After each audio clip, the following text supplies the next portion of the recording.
The video you're watching right now is George Floyd when he's initially stopped. We've got it in slow motion. Watch as we zoom in closer and closer to George Floyd and take a look at what is on his tongue. A little white spot. A little white spot on George Floyd's tongue.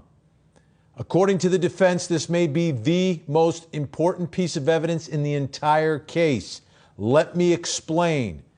One of the attorneys for one of the former officers accused in the murder of George Floyd, the attorney for Thomas Lane, has filed papers and says that little white spot on George Floyd's tongue is fentanyl. Fentanyl, which he ingested at the time he was approached by police. He says that little white spot is on his tongue. In this part of the video, he turns his head and it's gone. But take a look at it. The defense is saying this is 2 milligrams of fentanyl. And it is the fentanyl that is responsible for the death of George Floyd. Fentanyl. Not a knee on the neck. A white spot on his tongue. Basically, they've taken a look at the toxicology in his system, methamphetamine, we know that, but also fentanyl found in the system of George Floyd. The defense is arguing that this is an overdose case. This is not what we all saw in the video. This is not a man being subdued by 3 officers. This is not a man with a knee on his neck. This is not a man who cannot breathe because of what is happening to him as a result of the police restraint. They are saying this is someone who overdosed on a drug that he ingested himself. The little white spot, they say, 2 milligrams of fentanyl. So the question is going to be whether or not this is his cause of death or not. But let me explain something about how it works in a criminal trial.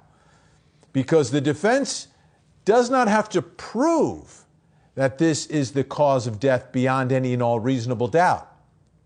They just have to prove that this is a potentially reasonable explanation for the death of George Floyd. Are you following me? It's all about burden of proof. Prosecutors have to prove their case beyond a reasonable doubt. So they've got to prove to the jury that beyond a reasonable doubt, it was the police action, the police restraint, the knee on the neck that killed George Floyd. The defense just has to raise a reasonable alternative explanation. Are you following? It's much different.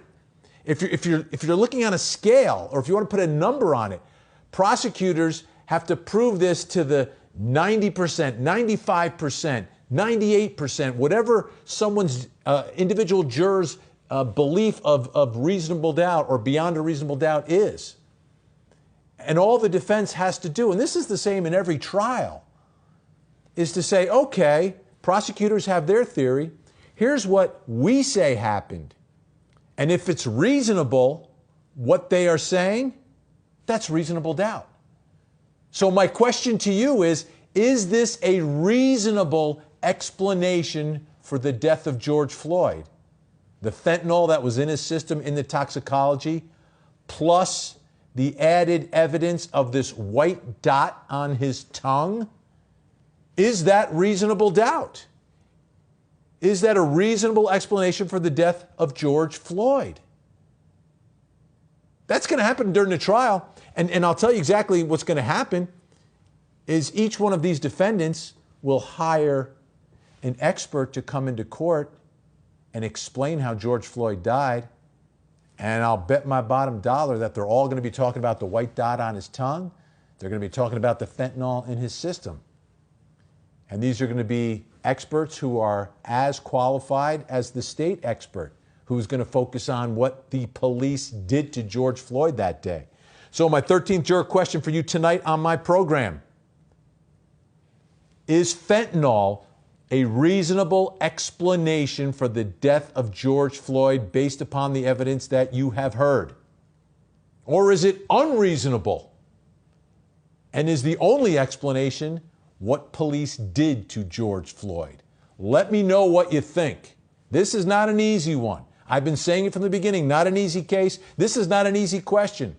But put your answer in the comments below. We're going to talk about it on the program tonight from 8 to 11. 8 to 11 on Court TV. We will be talking about this and many other cases. We do it every night. Once again, take a look at the little white dot on George Floyd's tongue.